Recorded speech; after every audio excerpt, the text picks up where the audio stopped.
first and let them talk to that question that we had on entrepreneurship and leadership in our schools. So I'm going to just start all the way down at the end and come down the way if you guys will allow. Actually, I started that way that time. I'll start down here and I'll come back down this way. So we'll start with Robin.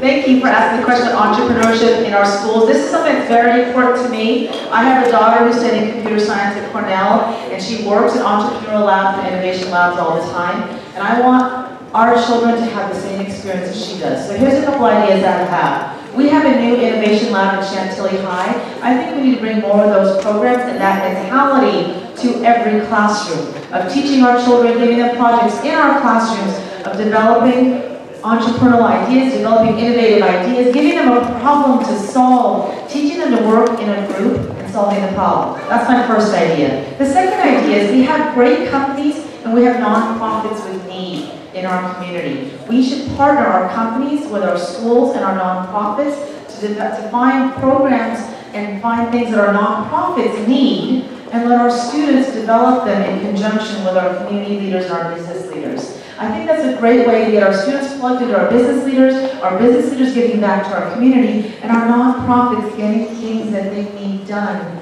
and they can't afford to do. So I think innovation labs, working with public-private partnerships to support our nonprofits that do great work, would be a great way to create a spirit of entrepreneurship in our students. Thank you. Wendy, Johnson, go ahead. Rachna and I must be especially in sync today because those are a lot of ideas through my company. I work at the Strategic Innovation Group at a company I can't say, and we've been partnered with nonprofits and professionals to make more community partnerships. And it blows my mind that teachers today have less professional opportunities of learning and classes than the average government consultant. And I'm saying that because I am a government consultant. So it's time that we look at teachers as professionals, as true professionals as they are, and an immediate step, more training and more learning opportunities for teachers. And I say this just from a fresh conversation I had with a Carnegie Mellon math professor and the US math coach of the Math Olympiad, saying that when teachers, as they teach, when they learn, they become even more passionate. And that's what he's been hearing in his national conversations across the country as well. Thank you. Next, Mr. Moon.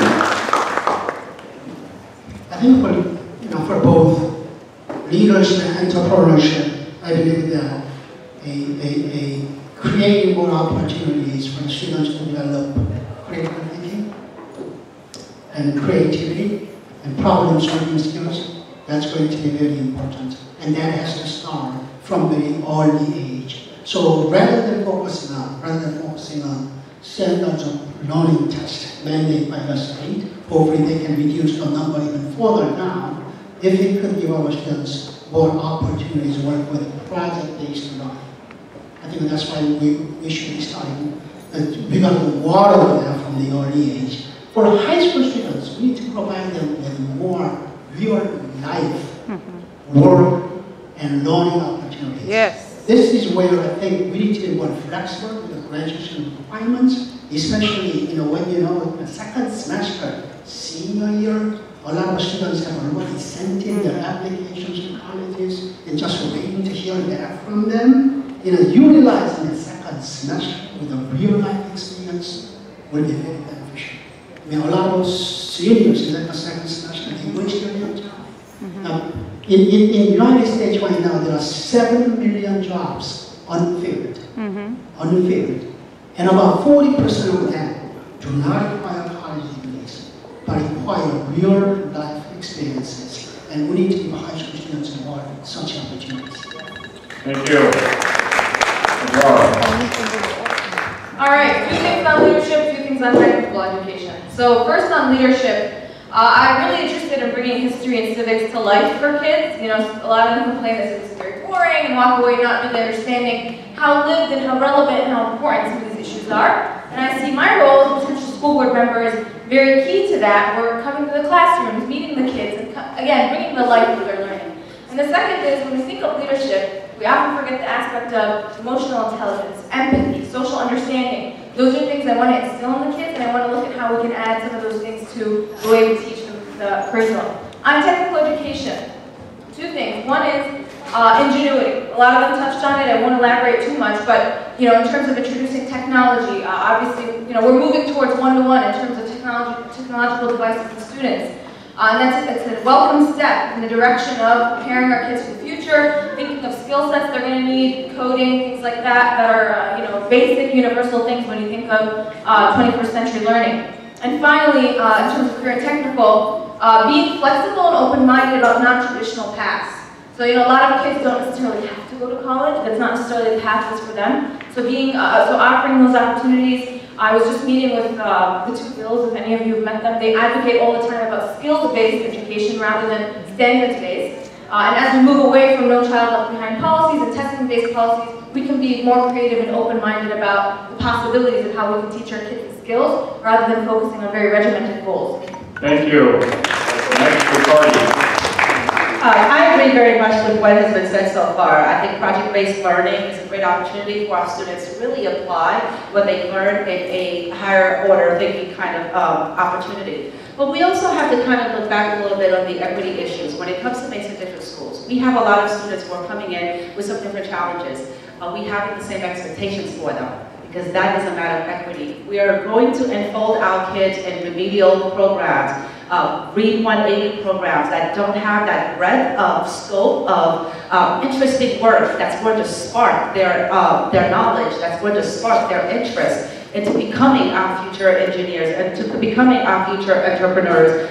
I think we're doing them a disservice. So we need to take a look at how are we preparing our students, but we also need to take a look at in terms of what is our expectations for all of our students. Because all of the things that we want to do are in place in some other places, but not necessarily as much as they need to be in Mason District. Thank you. Next, Jessica. So a lot's already been said about public-private partnerships, and I think we certainly can learn entrepreneurship from industry. I'm going to take a different answer on this one, though. I think we should also think about how to empower entrepreneurial spirit within the school system. So right now, I think there's been a lot of top-down thinking about the direction that we take, and I would like to see us elevate the voices of our teachers and our leaders in the school, those who are working most closely with our students, and raise up those ideas as we think about how to make improvements quickly. I think our system has a ton of talent, and when we want to make changes, we can actually do it pretty quickly. Like when we get the political will to do a later high school start time, we implement it quickly. So as we think about issues like expanding early childhood education, which is something that's important in our community, we can make those changes quickly if we want to, and we can create a new community school model and really, in a more entrepreneurial way, think about connecting it to health and library and doing all the things we want to do in a community school model, and it's a different way of thinking about school. So I think entrepreneurship is also, in addition to helping our students become entrepreneurs, is taking that entrepreneurial spirit and bringing that to the system as a whole. Thank you. And last but certainly not least, Karen Keys tomorrow. So I actually want to address the last two questions because I think in order to build the school-to-career pipeline that you're talking about, we have to tear down the school-to-prison pipeline. We have to do that in the early years and making sure that we provide teaching for our professional development for our teachers so that we have cultural proficiency and we are not, we need to shut down this disparity with respect to how we deal with children of color. Once we do that, then we can raise opportunities. We can raise our kids up to be leaders. I recently had a complaint from this area about how children of color were suspended right away for a situation. I've asked questions of that teacher and of the folks involved, what led up to that suspension? And they jumped straight to that. So we have to change the mindset first of all. Once we do that, we also build our children with respect to leadership. We give them those opportunities. So many things have been mentioned with respect to being able to have other choices in high school. We should be able to get certifications in high school rather than having to go to college. We have people who can earn college credit while they are in high school so that when they can be ready to springboard and finish that less expensively. So I think we have to change the mindset, we have to shut down the school to prison pipeline, and we have to build the school to career pipeline. Thank you. So what I'm going to do now, it's 10 o'clock, is we're going to close out. Each candidate is going to get 30 seconds, close out. And what I will do to start is we'll start with our state senate, then we'll go to the state delegates, and then we'll come down to the county level candidates if you allow me to do that. I think the only state senate candidate here is yes, me, and then we'll go down to the county, state level and county level. Great. Well, thank you so much, Dave. Thank you to Dar al Hijrah. Thank you to all of you for joining us this evening. I believe that we can do incredible things when everyone has a seat at the table. I'm running to defend Northern Virginia's diversity and to fight for our working families. Our district, the most progressive in the Commonwealth, deserves a state senator who will fight for a New Virginia way, economic policies friendly to working families, a green energy future, campaign finance laws that restrict Dominion cronyism and the impact of the NRA, work to enact legislation to decrease mass incarceration, abolish the death penalty, and create safe learning environments for our students. A state senator who will prioritize our diverse communities, keep our undocumented neighbors safe, and fight so everyone has access to affordable housing. I believe I can be that state senator for you. I believe I have the experience, the background, and the tenacity to fight for a New Virginia way, and I would be honored to earn your vote. I look forward to continue to fight with you to build an inclusive, progressive Commonwealth that I know we can become. Thank you. Thank you. Next, we'll go to Delegate Kay Corey. Oh, you want to? We can do either way. Irving, sorry, I don't think I can over you. Thank you. You just look so good at the podium. Thank you all for this opportunity. I congratulate you. I know it's not easy to put together an event like this and get people to come, pay attention, understand, and learn, and stay this late at night. A prayer in the middle does help. I'm Kay Corey, and I have been very proud to represent and work with this district for a number of years. There are a couple of things that I want to remind you about. When I was on the school board, I got Arabic in the schools in this district. Yes. And then when I started as a delegate, I was the first to invite the imam to come and give the prayer at the General Assembly. And I'm trying to do it again. I think it's time. And the reason that I'm mentioning these things is because, yes, we need a lot of changes. Yes, there are a lot of problems. However, unless you put a face on the problem, unless you understand that your neighbor, just because they don't look like you or sound like you, is not your enemy. And that is what bringing the imam to Richmond is about, and that is what bringing the incarcerated women panels to you is about, so that we can recognize our common humanity and move forward to make the changes we need to make. Now here's a political speech, here's a political point. 2 more Democratic delegates. Yeah. 1 more Democratic senator. And we will see huge changes here. And I am very excited about what we can do in 2020. And because of my experience and my skills and my relationships, I am even more excited about being a key member of that Democratic team. So please vote for Kay Corey, and thank you very much. Thank you. Next, Alfonso Lopez.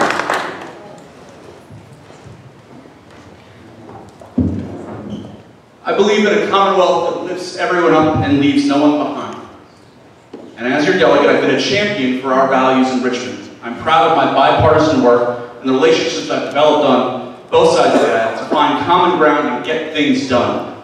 For the last 8 years, I've been the patron, co-patron, or chief co-patron over 100 bills that have been signed into law. There's nothing in the world as rewarding as helping people. Meeting a family that has a roof over their head because of my Affordable Housing Trust Fund. Making it easier for veteran, women, and minority-owned small businesses to grow and thrive. Helping just one dreamer student get in-state tuition and a college degree. And ensuring that the social safety net is there for future generations. Going forward, we need to create more prosperity and do it in a way where everybody wins. We need to invest in our infrastructure and in our workforce, and most of all, in our children. To do that, we need experience. and a deep, nuanced understanding of the public policy and legislative process in Richmond. The issues that we'll be dealing with over the next 2 years are critical if we're going to keep Virginia moving forward. I will continue to be a champion for our values and priorities. I will continue fighting for the community I love, and I will continue fighting for a Virginia that lifts everyone up and leaves no one behind. I ask for your support and vote on June 11th, Election Day. Thank you very much. Thank you. Next we'll go to Andres Jimenez. Once again, thank you to everyone on the panel. Thank you, Save. Thank you, everyone here tonight. I want to tell you a little bit, I want to end this with a story. When I got to Citizens Climate Lobby 2 years ago, there was a big problem that I saw. We didn't have enough unique, different voices. So the first thing that I did when I was there is I started Diversity Fellowship, a paid diversity fellowship to give voices to those who didn't have a voice, who couldn't afford to work for free. And that is one of the proudest moments of my life, is helping those without a voice. And that's what I want to bring to our community here in the 38th. That's what I want to bring to all of Virginia. Now, let me talk about one last thing. Let me refresh some memories here. Contributions that my opponent took, over $7,250. Let me also remind you, there were 5 Democrats last session who did not get a bill passed. One of them has been here for a decade, so don't talk to me about relationship building. That one person was my opponent. She did not pass one single bill last session. Complacency. Do not be complacent for your families, your community, or yourself. We deserve better. I deserve better. On June 11th, I can't wait to have your vote. Thank you very much. Next, we'll have J.D. Fain. Good evening, everyone, again. So, being a Marine, I'm going to try to stay disciplined because you asked for 30 seconds, and that's what I'm going to give you. So everyone else has something to say. So, we're talking about 2 more delegates, 2 more positions. What have we been doing the past 10 years that I've been living here?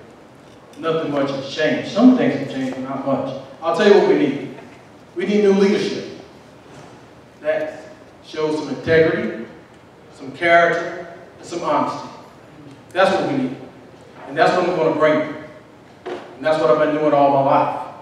This issue about policy and nuances and understanding it, I worked on Capitol Hill. I was a congressional fellow. I worked in the Senate. I worked in the Pentagon. I was commissioner in Arlington County Board, the appointment. President of NAACP. I understand what's going on. Don't be hoodwinked. We need change. I'm your change agent. I'm the game changer. I'm J.D. Spain. Vote for me on June 11th. Thank you. Thank you.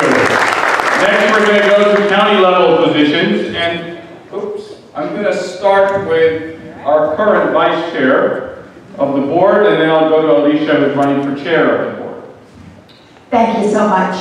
Penny Gross, Basin District Supervisor. Almost 24 years of relationships with Dar al Hijrah and the community. It's all about education. It's about the economy. It's about the environment. It's about excellence. We live in a great county. We're very fortunate to do so, but we can be better. And that's what I always strive to do. It's about everyone, every single day.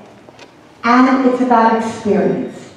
There is no one running for the Board of Supervisors this year that has 24 years of experience governing this wonderful county. My election is in November, and I hope that you will remember all the way to November to vote Penny Gross for Basin District Supervisor. I love my job. I'd like to be hired again. Thank you. Thank you. Next, Alicia Thurgood, running for chairman or chair of the Fairfax County Board. My name is Alicia Floropoulos, and I am running for chairman of the County Board of Supervisors. I would like to say that one thing that we didn't talk about here tonight was affordable housing. Yes. And somebody had a question about it. It's such a critical issue in our county. I will say that I come from this from a very personal experience. When I was 9 years old, my father lost his job, and we were evicted from our home. I spent the better part of my 4th grade living in a motel room with my siblings and my family.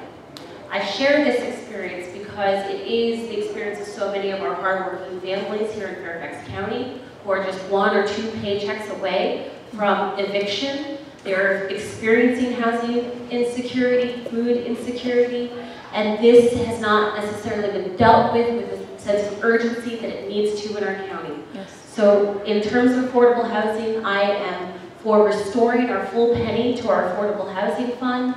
We need to do more. We can create partnerships with religious organizations, with mosques, with churches to build affordable housing. Yes. Thank you. I ask for your vote to Thank you. Okay, so I'm going to start down, we've got Erica. You're the only other, yes, sorry, go first. Erica, running for Providence Supervisor. My name is Erica Yalowitz and I am running for the Fairfax County Board of Supervisors in Providence District. I have worked during my lifetime to make my corner of the world better.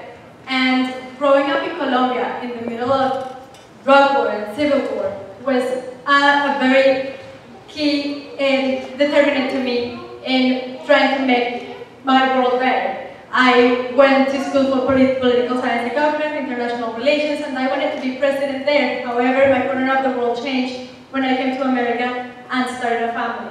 I hit the ground running, volunteering for my community, teaching English as a second language to immigrant adults, and volunteering at my homeowners association at the Providence District Council, which is the organization of homeowners associations, advocating for my community. And I have earned a reputation for being effective, efficient, and accountable. And I want to bring that experience to the Fairfax County Board of Supervisors. I hope to earn your support. Please vote for me June 11th. Erica Yalowitz, and by website www.ericaforsupervisor.org. Erica with a K. Okay, I'm going to give Chris a chance to come before everyone else because he's spoken the least tonight. Yes.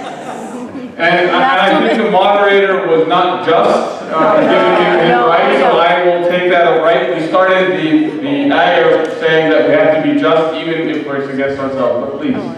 Saif, you've been more than just. The topics, I'm humbled by listening to all the discussion of some very important issues for your community. And even though I think the environment is one of the worst problems we have to deal with climate change and the new Green Deal type of stuff, the Northern Virginia Soil Water Conservation District doesn't deal with that kind of advocacy. We deal with a community level.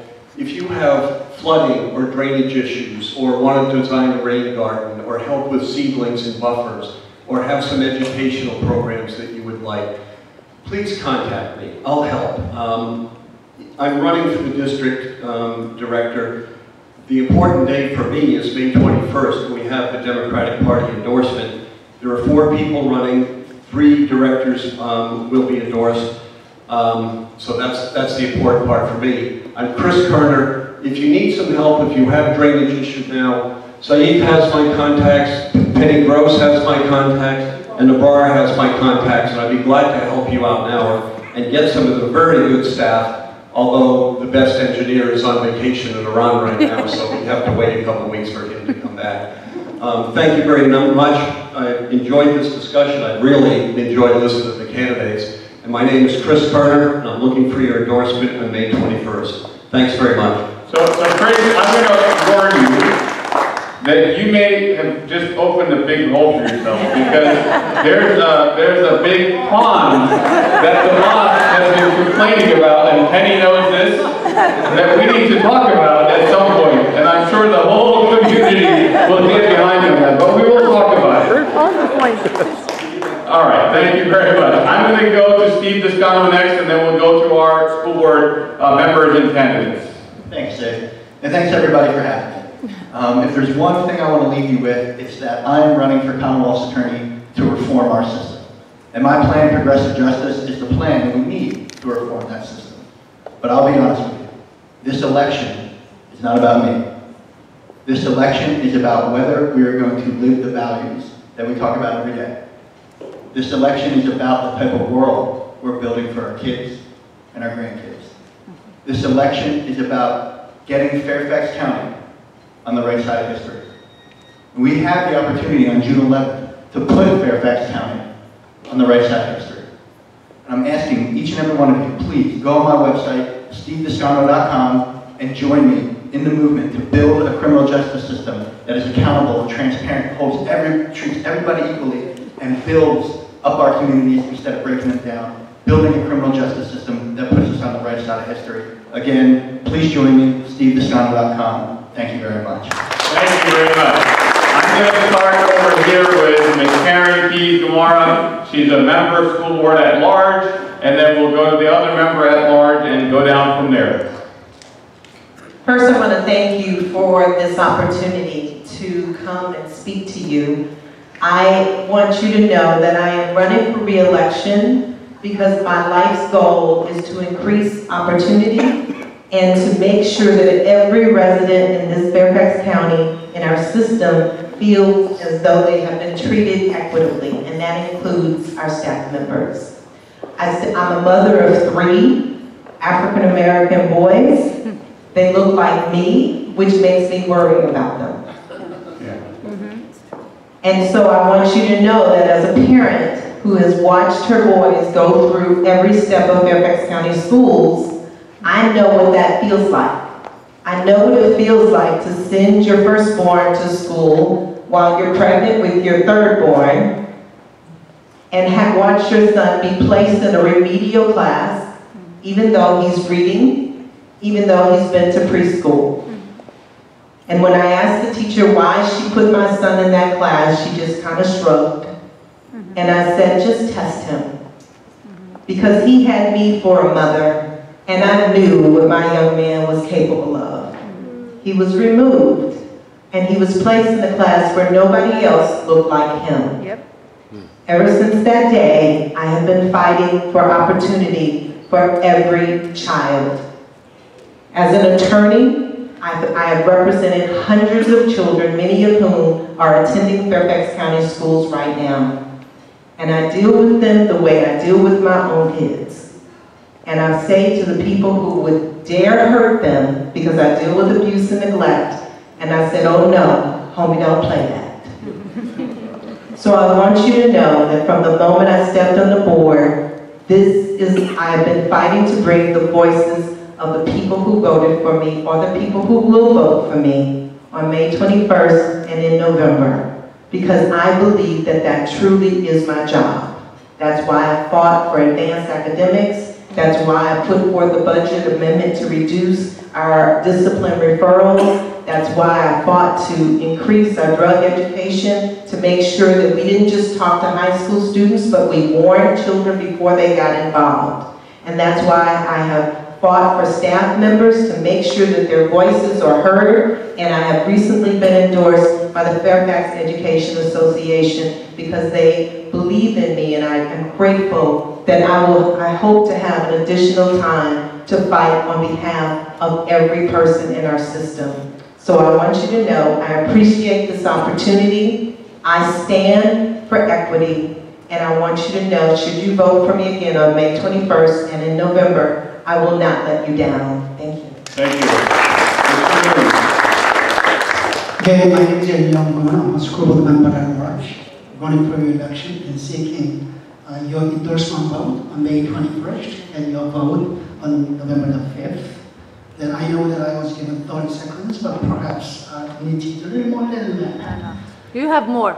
Thank you. Yeah. Thank you. A little while ago, when I was back there, I stood behind others doing their prayers. What I saw was beautiful and inspiring. Among other things, I saw not only the grown-ups, but small children. And what I saw was grown-ups teaching religious, family values and tradition to their kids. And I was thinking about my own 2 sons who were born in the US. I came from Korea at the age of 17. I'm an immigrant, speaking English with a heavy Korean accent. My kids were born in the US, American citizens, but still have a brown skin color. And in my own family, for the last close to 30 years, my kids are 31 and 27 now, I've been trying to teach my own family values, my own religious values and tradition to my own kids. You know, we may have a different religions and different family values and traditions, but we will try to teach the right things to our own kids. And this Fairfax County, we have students and people from all over the world. We have a 160 languages program in our school system. Students from more than 200 nations. That diversity is the strength of this community. And we need to continue embracing and celebrate that diversity. For the last 20 years as a school board member, I've been doing my best. I've been doing my best to provide safe, high quality, equitable opportunities. All students, regardless of their backgrounds, so that all can become successful. Someone like me, who grew up in Harvard, studied as an ESL student, with undereducated parents, mother working 2 full-time jobs as a housekeeper of a hotel and school custodian, also cleaning private homes, but still believing in the value of education and hard working ethics. Because if you focus on your work, then you can all be successful. I want all our children to be successful. I bring 20 years of experience, 3 years as a chairman, and 3 years as a vice chairman, that leadership to the team. Thank you. Thank you very much. All right. So, what I'm going to do is I'm going to start with the district level, and then we'll do the at-large. Is that okay? Is everyone okay with that? So we'll start over here with John, and then someone. Yes. Thank you. So I really have to say that I respect this community so much for organizing this and taking the time out on Saturday night from 8 to 10 p.m. And that I look back on my own experiences where I remember my voice wasn't being heard, but more importantly, I remember thinking I didn't have a voice. So for each of you here today, I'm so happy that I'm seeing your presence here as acknowledging that each of you have a voice. And I want you to know that me running for office is so that even if you weren't here today, that you know that I am fighting for what you need, what you want, and that by fighting for every single group in Fairfax County, that we all rise together and we all succeed together, because that's what education and service is all about. So thank you very much for hosting me. I hope you sleep really well today. Thank you very much. Okay, next we'll go to Ricardi, then to Jessica.